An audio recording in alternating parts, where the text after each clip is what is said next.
नमस्कार, मैं सुनील स्वामी आपका हिंदी भाई सुनील स्वामी यूट्यूब चैनल पर स्वागत करता हूँ। आज हम पढ़ने जा रहे हैं हिंदी साहित्य के इतिहास के स्रोत। ये जो क्लास होगी वो KVS, AMRS, PGT, TGT, RPSC assistant professor, PGT, TGT और BPSC MPTET और MP PGT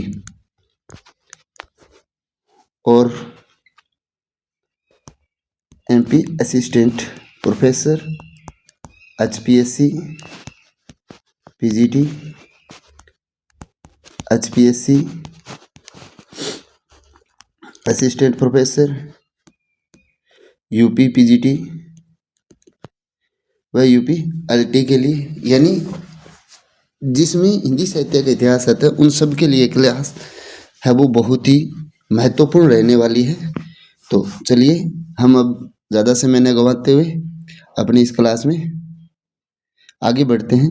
तो बात करते हैं हिंदी साहित्य में इतिहास लेखन की जो परंपरा है वो कैसे चली। सबसे पहले जो लिखने वाले विद्वान थे वो थे गारसादा तासी, फ्रेंच विद्वान थे।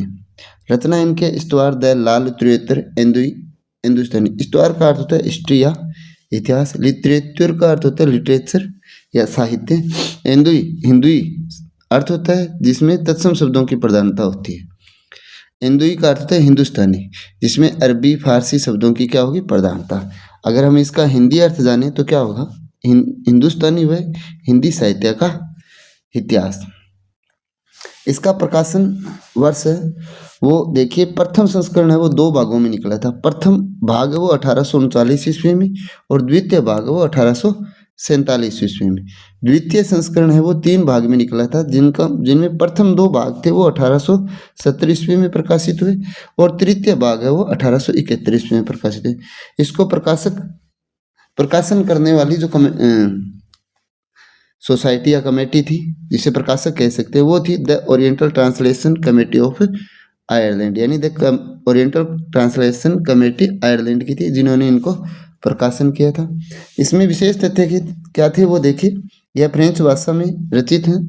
इसमें कुल 738 रचनाकारों को, ये महत्वपूर्ण है यानी इम्पोर्टेंट है, इसमें पूछा जाता है, यानी इसमें कुल कितने रचनाकारों का स्थान दिया गया तो 738।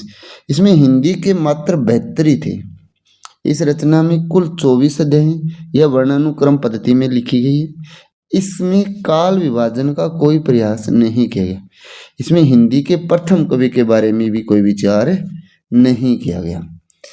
मौलवी करीमुद्दीन ने इसकी प्रथम 2 भागों को क्रमशः तबकात ए ससुरा, तज़किरा ई शुअराई हिंदी नाम से 1848 ईस्वी में फारसी में अनुवाद किया। मौलवी करीमुद्दीन द्वारा अनुदित ग्रंथ में रचनाकारों की जो संख्या है वो 1004 थी। ये प्रश्न आया हुआ है और ये भी प्रश्न आया हुआ है, और ये पूछा गया था कि मौलवी करीमुद्दीन ने जो गारसादा तासी के द्वारा जो हिंदी साहित्य का इतिहास लिखा गया था उसको किस नाम से उन्होंने अनुवाद किया था, तो तबकात शुअरा और तज़किरा-ए शुअराई के नाम से किया था। मौलवी करीमुद्दीन द्वारा जो अनुदित ग्रंथ था उसमें रचनाकारों की संख्या 104 थी, जिसमें से हिंदी के रचनाकारों की संख्या 60 ही थी। 1953 ईस्वी में डॉक्टर लक्ष्मी सागर वार्ष्णेय ने गारसादा तासी के इतिहास का हिंदुई साहित्य का इतिहास नाम से हिंदी अनुवाद किया, जिसमें कुल रचनाकार 358 ही थे। इनमें से हिंदी के रचनाकारों की संख्या 220 थी। तो देखिए गारसादा तासी थे, उन्होंने कितनी माने 752 संख्या बताई, जिनमें से 72 हिंदी के थे। ठीक, हिंदी के थे। और फिर मौलवी करीमुद्दीन की बात आता है तो इन्होंने कितने संख्या दी, 1004, जिनमें से हिंदी के विद्वान कितने थे, 60 ही थे। फिर बात करते हैं हम लक्ष्मी सागर वार्ष्णेय ने कुल रचनाकारों की संख्या 358 मानी और हिंदी के कितने माने थे, हिंदी के 220 माने थे। यानी एक ही ग्रंथ है और एक ही ग्रंथ के अनुवाद के बाद उनमें संख्या जो रचनाकारों की जो संख्या वो बढ़ती गई, जिनमें हिंदी की करीमुद्दीन ने 60 बताई और लक्ष्मी सागर वार्ष्णेय ने 220 बताई थी। अब बात करते हैं ठाकुर शिव सिंह सेंगर की। किसकी बात करते हैं? ठाकुर शिव सिंह सेंगर। ठाकुर शिव सिंह सेंगर की जो रचना थी उसका नाम था शिव सिंह सरोज। उनका शिव सिंह सरोज का जो प्रकाशन हुआ था वो 1883 ईस्वी में हुआ। संशोधित और परिवर्धित 1888 ईस्वी में हुआ। प्रकाशक संस्था थी नवल किशोर प्रेस, लखनऊ। विशेष तथ्य, हिंदी में रचित हिंदी साहित्य का पहला इतिहास ग्रंथ है। हिंदी में रचित हिंदी साहित्य का पहला इतिहास। इससे पहले जो इतिहास लिखा गया था वो कौन सी भाषा में था? फ्रेंच भाषा में था। किसने लिखा था? तो गार्सा द तासी ने लिखा था। ठीक। शिव सिंह सरोज में कुल रचनाकारों की संख्या पूछी जाए तो 1003 थी, जिनमें से हिंदी के 769 थे। काल विभाजन की बात की जाए तो काल विभाजन का इन्होंने कोई भी प्रयास नहीं किया। देखिए, प्रथम कवि का जरूर जिक्र किया। पुष्य या पुंड्र को हिंदी का पहला कवि माना है। इन्होंने वर्णानुक्रम पद्धति में इस रचना को रचा था। फिर बात करते हैं जॉर्ज अब्राहम ग्रियर्सन, अंग्रेज विद्वान थे। इनके द्वारा जो रचना रची गई थी उस रचना का नाम था the Modern Vernacular Literature of Hindustan. यह इतिहास ग्रंथ the Royal Asiatic Society of Bengal की पत्रिका में विशेषांक के रूप में 1888 ईस्वी में प्रकाशित होता है और पुस्तक के रूप में 1889 ईस्वी में होता है।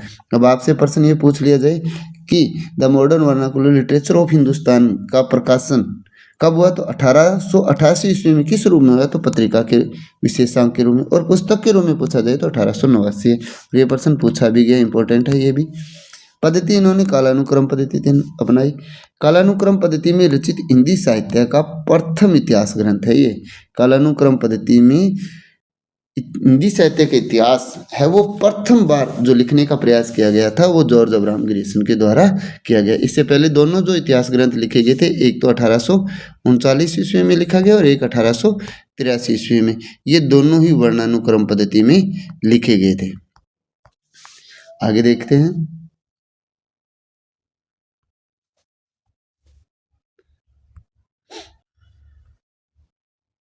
इसकी भाषा थी अंग्रेजी। कुल रचनाकार 952, जो सभी के सभी किसके थे? हिंदी के ही थे। पहला इतिहास ग्रंथ जिसमें केवल हिंदी के रचनाकारों को स्थान है। काल विभाजन का प्रयास किया गया।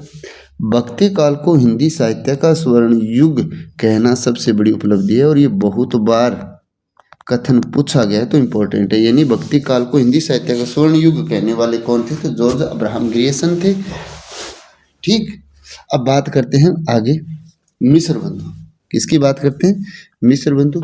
मिस्र बंधुओं में सबसे पहले जो प्रश्न बनता है वो बनता है कि निम्न में से मिस्र बंधु हैं तो इनमें कौन कौन थे शामिल? श्याम बिहारी मिस्र, सुखदेव बिहारी मिस्र और गणेश बिहारी मिस्र। अगर इसको याद करना है तो आप इस तरह से याद कर सकते हैं, श्याम सुख गणेश बिहारी, सुख गणेश बिहारी। अगर ऐसे नहीं याद कर सकते तो ऐसे करो, सुख श्याम गणेश, सुख श्याम गणेश। ठीक। अब बात करते हैं इनके द्वारा जो रचना रची गई थी उसका नाम था मिस्र बंधु विनोद।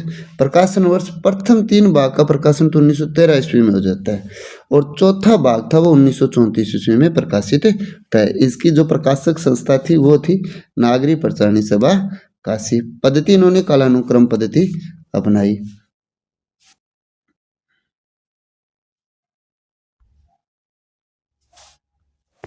इसके बाद अगर हम बात करते हैं किसकी, इन्होंने इनकी रचना में कुल कितने रचनाकार थे? तो वास्तविक अगर पूछा जाए तो 4591 है। लगभग हम कितने मान सकते हैं? 5000। याद करने का सबसे सरल तरीका है, यानी मिस्र बंधु विनोद में आपको ये पूछा जाए कुल रचनाकार कितने हैं तो ये याद रखो 45 दूनी 90 अर्थात 90 प्लस 1 यानी 4591। विशेष तथ्य देखिए, मिस्र बंधुओं ने हिंदी साहित्य के इतिहास क्रम को मुख्यतः 5 युगों में बांटा है और उपविभाजन सहित इन्हें कितने भागों में बांटा है? 8 युगों में बांटा है। इन्होंने आदिकाल को आरंभिक काल कहा है। इन्होंने आदिकाल को आरंभिक काल कहा है। कई बार प्रश्न ये आता है कि प्रारंभिक काल किसने कहा है? प्रारंभिक काल किसने कहा है? तो गणपति चंद्रगुप्त ने कहा है, गणपति चंद्रगुप्त ने कहा है। ठीक, प्रारंभिक पूछे तो डॉक्टर गणपति चंद्रगुप्त, आरंभिक पूछे तो कौन है? मिश्रबंधु है। ठीक, पुष्य या पुंड्र को हिंदी का पहला कवि इन्होंने माना है। इससे पहले इनको पुष्य या पुंड्र को पहला कवि मानने वाले कौन थे? शिव सिंह सेंगर थे। कौन थे? शिव सिंह सेंगर थे, जिन्होंने हिंदी का पहला कवि माना है। और इसके अलावा इनको हिंदी का पहला कवि मानने वाले मिश्रबंधु हैं। ठीक, अब बात करते हैं, इन्होंने रचनाकारों की निम्नलिखित 3 श्रेणियां निर्धारित की है। कितनी श्रेणियां निर्धारित की है? जिनमें से पहली है उत्तम, मध्यम, सामान्य। यानी रचनाकारों की श्रेणियों को निर्धारित करने एकमात्र विद्वान कौन थे? अगर बात करें तो वो मिश्रबंधु थे। रचनाकारों की श्रेणियां निर्धारित करने वाले मिश्रबंधु प्रथम इतिहासकार हैं। यह इतिहास ग्रंथ नागरी प्रचारणी सभा काशी की हस्तलिखित ग्रंथ खोज रिपोर्ट समिति के आधार पर लिखा गया है। यानी उस समय जब इनके द्वारा लिखा गया इतिहास ग्रंथ था तो उस समय एक हस्तलिखित ग्रंथ खोज रिपोर्ट समिति थी। उन्होंने ग्रंथों की खोज के लिए इन तीनों भाइयों को सेलेक्ट किया था और इसके बाद इन्होंने अपने इतिहास ग्रंथ में उन्हीं सभी इतिहास लेखकों या हम ये कह सकते हैं रचनाकारों को स्थान दे दिया। यह इतिहास ग्रंथ आचार्य रामचंद्र शुक्ल के इतिहास ग्रंथ का उपजीव्य का अर्थ होता है आधार ग्रंथ। क्या होता है? आधार ग्रंथ, अर्थात आधार ग्रंथ माने, यानी रामचंद्र शुक्ल के इतिहास का उपजीव्य आधार ग्रंथ कौन सा है? तो मिश्रबंधु विनोद है। अर्थात शुक्ल ने अपने इतिहास ग्रंथ में सामग्री मिश्रबंधु विनोद से ही ग्रहण की है। अब बात करते हैं आचार्य रामचंद्र शुक्ल, जिन्हें हम ये कह सकते हैं हिंदी साहित्य के इतिहास का जो इतिहास लिखने में जो मील का पत्थर साबित हुआ था वो आचार्य रामचंद्र शुक्ल का था। और इसे इनके द्वारा जो लिखा गया इतिहास था उन्हें क्या माना गया था? प्रमाणिक माना गया था। तो देखिए, हिंदी इनके द्वारा जो पुस्तक लिखी गई थी उसका नाम था हिंदी साहित्य का इतिहास। रामचंद्र शुक्ल ने जो हिंदी साहित्य का इतिहास लिखा था उसका प्रकाशन वर्ष था 1929 ईस्वी। प्रकाशक संस्था इनकी नागरी प्रचारणी सभा काशी। पद्धति विधेयात्मक, यानी इन्होंने विधेयात्मक पद्धति अपनाई थी। कुल रचनाकार 997, लगभग की बात करें तो 1000 ईस्वी है। नागरी प्रचारणी सभा काशी ने 1908 ईस्वी में सरयूकरण पारिक हरदेव बाहरी रामचंद्र शुक्ल को हिंदी शब्दकोश के लिए हिंदी शब्द सागर लिखने के लिए बुलाया। हिंदी शब्द सागर 1928 ईस्वी को तैयार किया। आचार्य रामचंद्र शुक्ल को हिंदी शब्द सागर की भूमिका लिखने का कार्य है वो सौंपा गया, जिसको हिंदी साहित्य के नाम से लिखना शुरू किया। यही ग्रंथ कब 1929 ईस्वी को हिंदी साहित्य के इतिहास नाम से प्रकाशित हुआ। इसका संशोधित व परिवर्धित संस्करण वो 1940 ईस्वी को प्रकाशित होता है। शुक्ल जी ने हिंदी साहित्य के इतिहास के विकास क्रम को 4 युगों में बांटा है। हिंदी साहित्य का आरंभ सिद्ध साहित्य से माना है। अब बात करते हैं डॉक्टर रामकुमार वर्मा की। डॉक्टर रामकुमार वर्मा ने जो हिंदी साहित्य का इतिहास लिखा वो किस नाम से लिखा? उन्होंने लिखा हिंदी साहित्य का आलोचनात्मक इतिहास। और इन्होंने जो पद्धति अपनाई थी वो आलोचनात्मक थी। प्रथम आलोचक की बात करें तो यही माने जाएंगे रामकुमार वर्मा, क्योंकि इन्होंने ही प्रथम बार आलोचनात्मक पद्धति और इतिहास ग्रंथ में अपनाई थी। इनके इतिहास का जो प्रकाशन वर्ष है वो 1938 ईस्वी है। 693 ईस्वी से लेकर 1693 ईस्वी तक का ही इनके इतिहास ग्रंथ में वर्णन मिलता है। आदिकाल से भक्ति काल तक ही इन्होंने लिखा। पद्धति है आलोचनात्मक।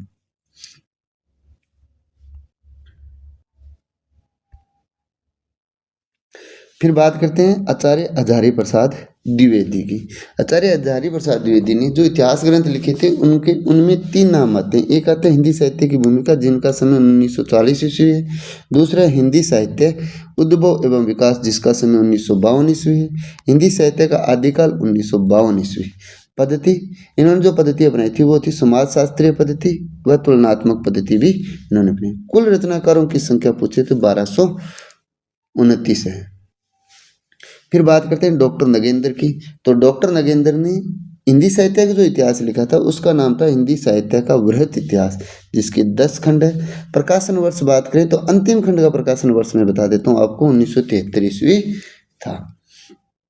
फिर बात करते हैं नागरी प्रचारिणी सभा काशी की। किसकी बात करते हैं? नागरी प्रचारिणी सभा काशी। इनके द्वारा जो इतिहास ग्रंथ लिखा गया था वो था वृहत इतिहास। कौन सा था? वृहत इतिहास, हिंदी साहित्य का वृहत इतिहास।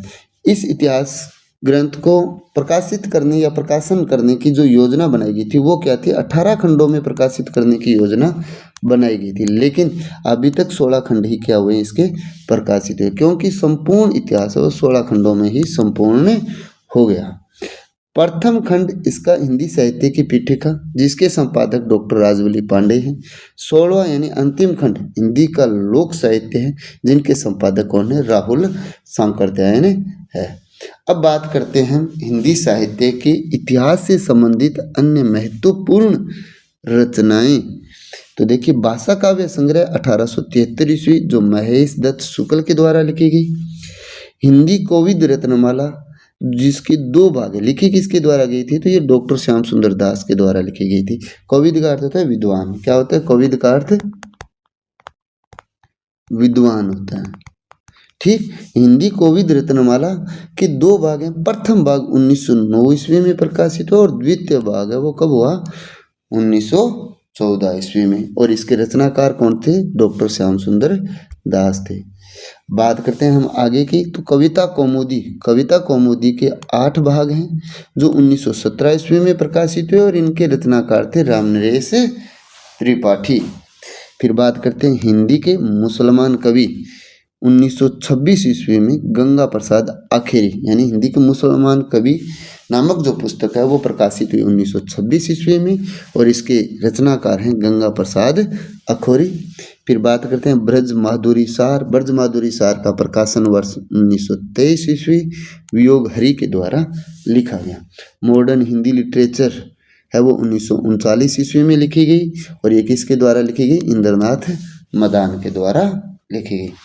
खड़ी बोली हिंदी साहित्य का इतिहास, यानी खड़ी बोली हिंदी साहित्य का इतिहास 1941 ईस्वी में प्रकाशित होता है और इनको प्रकाशन कर इसके जो प्रकाशक या हम ये कह सकते हैं संपादक या रचनाकार हैं वो कौन है? ब्रजरतन दास हैं, जिन्हें महेश भी कहा जाता है।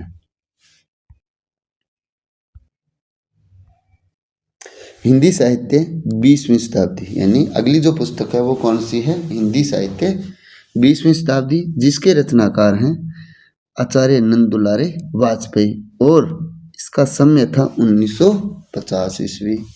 हिंदी का गद्य साहित्य 1955 ईस्वी में प्रकाशित होता है और इनके रचनाकार हैं रामचंद्र तिवारी।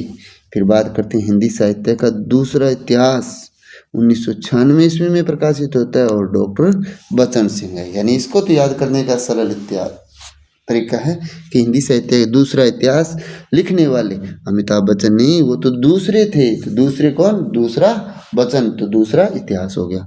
हिंदी साहित्य और संवेदना का विकास 1986 ईस्वी में प्रकाशित होता है और किसके द्वारा लिखा गया? ये राम स्वरूप चतुर्वेदी के द्वारा लिखा गया। अब बात करते हैं हिंदी साहित्य युग एवं प्रवृत्तियां शिव कुमार शर्मा, यानी हिंदी साहित्य युग एवं प्रवृत्तियां के रचनाकार हैं शिव कुमार शर्मा।